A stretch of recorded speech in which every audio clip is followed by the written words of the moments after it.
Israel और Hamas के बीच युद्ध में अब हमास लगातार घिरता जा रहा है। इजराइल ने चारों तरफ से गाजा में हमास की कमर तोड़कर रख दी है। गाजा के ज्यादातर हिस्सों में इजरायली सेना ने अपने कब्जे में ले लिया है और अब खबर सामने आ रही है कि इजरायली सेना ने हमास की संसद पर भी कब्जा कर लिया है।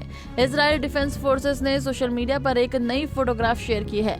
इस फोटोग्राफ में नजर आ रहा है कि इजरायली सैनिकों ने हमास की संसद पर कब्जा कर लिया है। इजरायली सैनिक हमास की संसद में अपना झंडा लहराते हुए नजर आ रहे हैं। साथ ही फोटो से ये भी संकेत मिलता है कि कहीं न कहीं हमास का कंट्रोल अब गाजा में दिन पर दिन कमजोर पड़ते जा रहा है।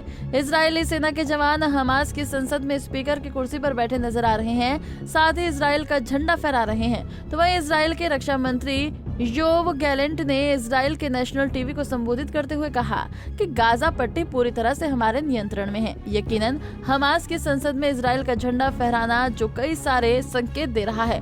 अब सवाल यह है कि क्या जल्द ही इजराइल और हमास के बीच की जंग को 1 महीने से ज्यादा हो चुका है, इस पर विराम लगने वाला है?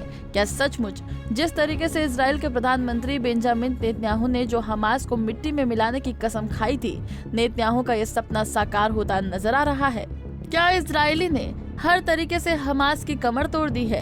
क्योंकि कुछ दिन पहले ही इजरायली सेना ने गाजा पट्टी में भी इजराइल का झंडा फहराया था। लिहाजा गाजा पट्टी से लेकर हमास की संसद तक इजरायली झंडा फहराना एक तरीके से इजराइल के विजय का प्रतीक है।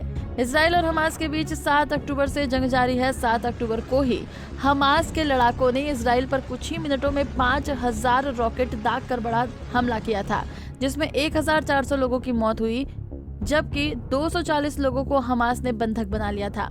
इसके बाद से इजराइल की सेनाएं लगातार गाजा में अस्पताल और दूसरे ठिकानों को निशाना बना रही हैं। इस युद्ध में अब तक 11,000 लोगों के मारे जाने की खबर है।